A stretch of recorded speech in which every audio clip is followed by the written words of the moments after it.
जय शिवराय मित्रांनो. आपल्या चॅनलवरती तुमचं पुन्हा एकदा स्वागत आहे.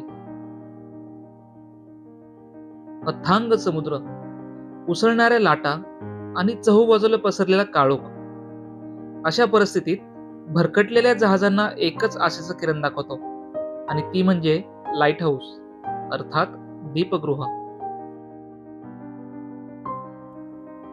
पण तुम्ही कधी विचार केलाय का की विजेचा शोध लागण्यापूर्वी हे लाईट हाऊस कसे चालत असतील?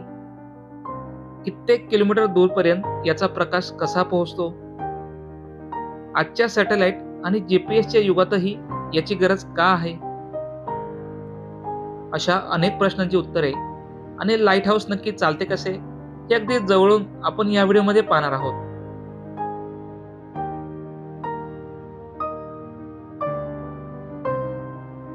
लाईट हाऊसचा इतिहास हजारो वर्षे जुना आहे. जगातील पहिलं अधिकृत दीपगृह हे इजिप्तमध्ये होतं, जे की ख्रिस्तपूर्व 3ऱ्या शतकात बांधलं होतं. आता आपण मुख्य प्रश्नाकडे वळूयात. एका छोट्या बल्बचा प्रकाश समुद्रात 20-30 किलोमीटर दूरपर्यंत जातोच कसा?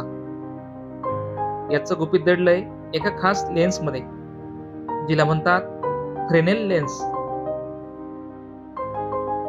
ही लेन्स शेकडो काचेच्या तुकड्यांनी बनलेली असते. ती बल्बचा विखुरलेला प्रकाश एकत्र करून एका शक्तिशाली पॅरलल बीम मध्ये रूपांतर करते. तुम्ही पाहिलं असेल की लाईट हाऊसचा प्रकाश फिरताना दिसतो.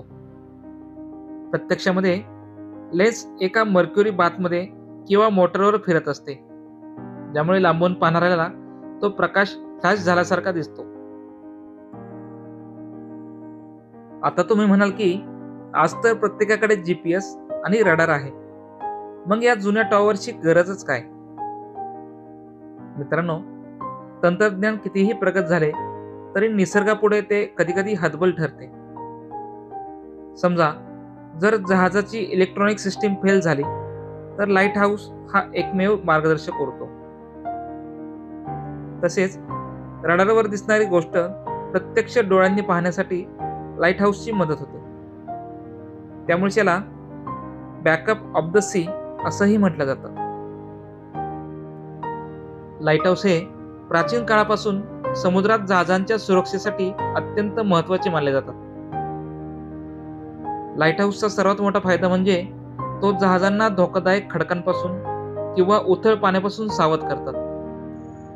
रात्रीच्या वेळी किंवा खराब हवामानामध्ये जहाजांना किनारा कुठे आहे हे समजणे कठीण असते. अशा वेळी लाईट हाऊसचा प्रकाश मार्गदर्शक ठरतो. समुद्रात भरकटलेल्या जहाजांना जमिनीची दिशा ओळखण्यासाठी लाईट हाऊस मदत करतात.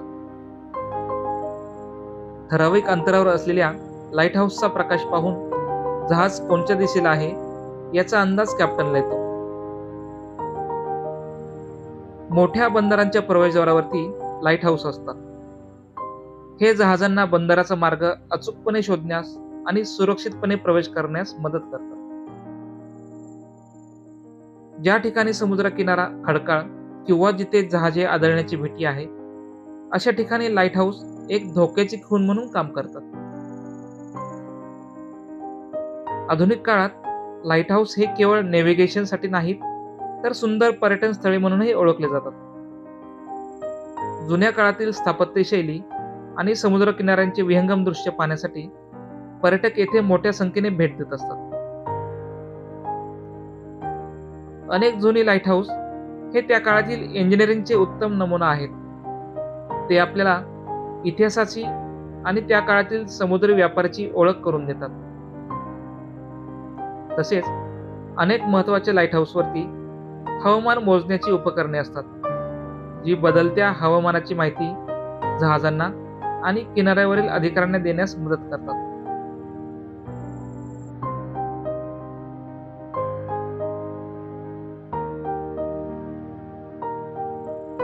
अगदी सुरुवातीच्या काळी टेकडीवरती मोठी आग पेटवली जायची, जेणेकरून खलाशांना किनारपट्टी ओळखता येईल. मध्ययुगीन काळामध्ये आगीच्या जागी कोळसा किंवा मोठ्या मेणबत्त्याचा वापर होऊ लागला. परंतु वारा आणि पावसात ही आग विझण्याची भीती असायची. म्हणूनच या प्रकाशाला संरक्षण देण्यासाठी टॉवर बांधले जाऊ लागले.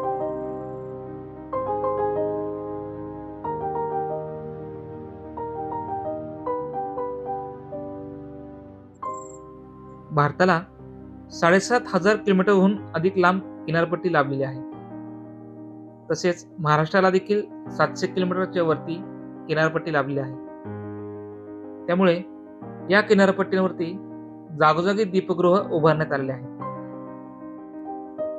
त्यापैकी जयगड दीपगृह हे रत्नागिरीतील दीपगृह अतिशय देखणे आहे.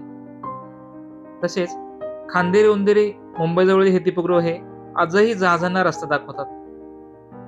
आंजर्ले येथील दीपगृह ही खूप प्रसिद्ध आहे. जर तुम्हाला आंजर्ले येथील दीपगृहाला भेट द्यायची असेल तर तिथे भेट देण्याची वेळ आहे सायंकाळी 4 ते 5. फक्त या वेळेतच तुम्ही दीपगृहाच्या वरती जाऊन परिसराचा आनंद घेऊ शकता. तर मित्रांनो, एकाकी उभे राहून वादळांशी झुंज देणारे हे समुद्राची पहारेकरी तुम्हाला कसे वाटले?